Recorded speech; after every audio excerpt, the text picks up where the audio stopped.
السلام علیکم دوستو، آج ہم آپ کو بتائیں گے اللہ کن کن لوگوں کو آزماتا ہے۔ اللہ کی آزمائش کے بارے میں آج ہم ذکر کریں گے۔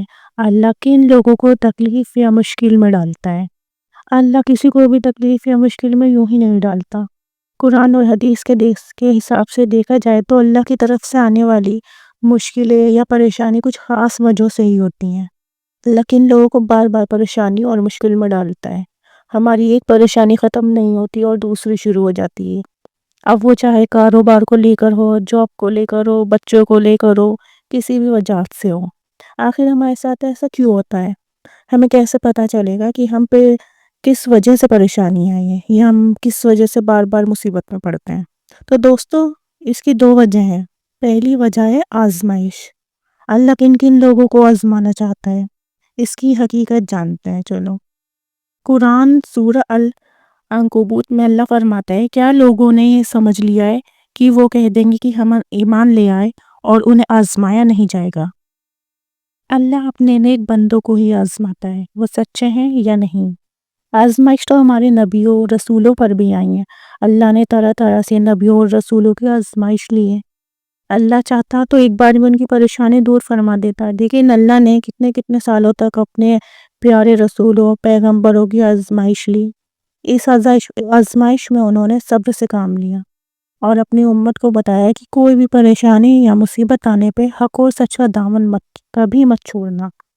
جب نیک لوگوں پہ مصیبت یا پریشانی نہیں آتی، صحابی ہوتے تھے، ان پہ پریشانی نہیں آتی تھی تو وہ ڈرتے تھے کہ کہیں اللہ ہم سے ناراض تو نہیں۔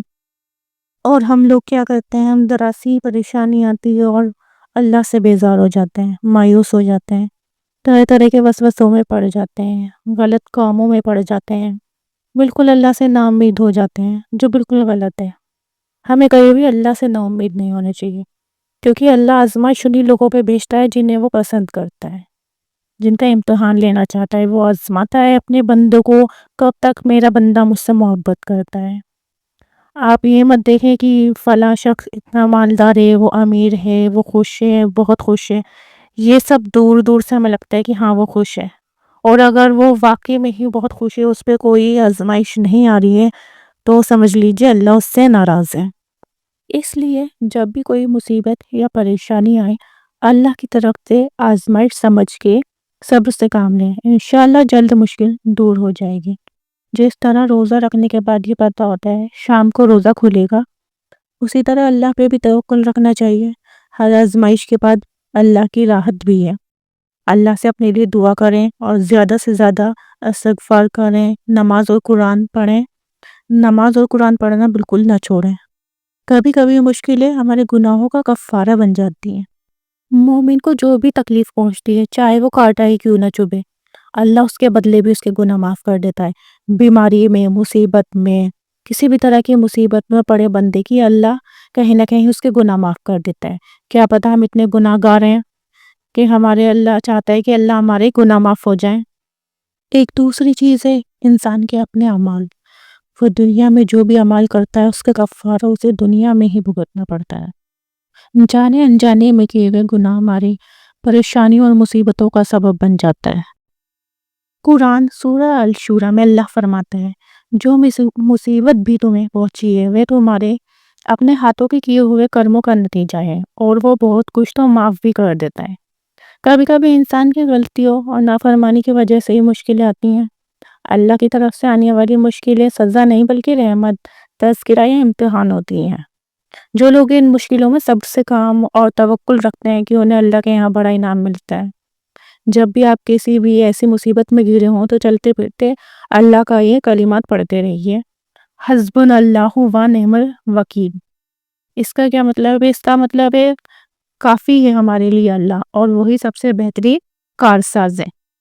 جب تمہارے سامنے ہر دروازہ بند ہو جائے اور ہر راستہ مشکل نظر آئے تو دل میں یہ ضرور یقین رکھیں کہ اللہ الفتح ہے، وہ جو بندے سے بند دروازے کھول دیتا ہے، سخت سے سخت مشکلوں کو آسان بنا دیتا ہے، اور تمہارے لیے خیر کے لیے ایسے راستے کھولتا ہے جس کا تم نے کبھی تصور بھی نہیں کیا ہوتا ہے۔ اور جب زندگی کے الجھنوں میں تمہیں یہ سمجھنا ہے کہ کیا صحیح ہے اور کیا فیصلہ لینا ہے، تو ہر فیصلہ مشکل لگنے لگے تو اللہ الکلیم پر پورا بھروسہ کرو۔ وہ جو تمہارے دل کی ہر بات جانتا ہے، تمہارے ہر راز سے واقف ہے اور جانتا ہے کہ تمہاری اصل بھلائی کس میں چھپی ہے۔ اور جب حالات اتنے پیچیدہ ہو جائیں کہ تم پریشان ہو جاؤ اور سمجھ میں نہ آئے کہ کیا ہو رہا ہے، کیا صحیح ہے، کیا غلط ہے، تو یاد رکھو اللہ ہر چیز پہ قادر ہے۔ وہ جو ہر چیز کو اس کے بالکل صحیح وقت اور صحیح جگہ پر رکھتا ہے، اس کا ہر کام حکمت سے بھرا ہوتا ہے۔ چاہے آج تمہاری سمجھ میں نہ آئے، مگر کل جب وقت آئے گا تو تمہیں اس کی گہری حکمت نظر آئے گی۔ اور جب تم اپنے آپ کو بالکل اکیلا اور بے بس محسوس کرو، جب لگے کہ سارے ذریعے ختم ہو گئے، تو پورا یقین سے کہو یا قادر میرا ہر کام بنا دے، تو ہی وہ قادر ہے جسے کوئی چیز عاجز نہیں کر سکتی۔ اگر پوری دنیا مجھ سے منہ موڑ لے تو بھی تو اکیلا میرے لیے سب کچھ ہے اور ہمیشہ کافی ہے۔ کیونکہ جو دل اللہ پر بھروسہ کرتا ہے وہ کبھی خالی نہیں جاتا، اور جو اللہ کے ناموں کو پکارتا ہے اس کی دعا تو کبھی خالی نہیں جاتی۔ اس لیے آپ چلتے پھرتے استغفار پڑھیں، اللہ سے اپنے گناہوں کی معافی مانگے۔ اللہ تو ہی معاف کرنے والا ہے، تو ہی رحمان اور رحیم ہے، تو ہر چیز پہ قادر ہے۔ اللہ پر بھروسہ رکھیں اور نماز قرآن کبھی مت چھوڑیں، زیادہ سے زیادہ استغفار کرتے رہیں، اور اللہ پر پورا یقین رکھیں کہ وہ ہر پریشانی دور کرنے والا ہے، وہ رحمان اور رحیم ہے۔ یہی دو وجہ ہوتی ہیں جن کی وجہ سے انسان پریشانی اور مصیبتوں میں گھرا ہوتا ہے، ایک آزمائش اور دوسرے اس کے اعمال۔ تو جب بھی مصیبت میں پڑیں تو آپ اللہ سے صبر سے کام لیں، صبر اور توکل رکھیں اللہ پہ کہ وہی ہر پریشانی دور کرنے والا ہے۔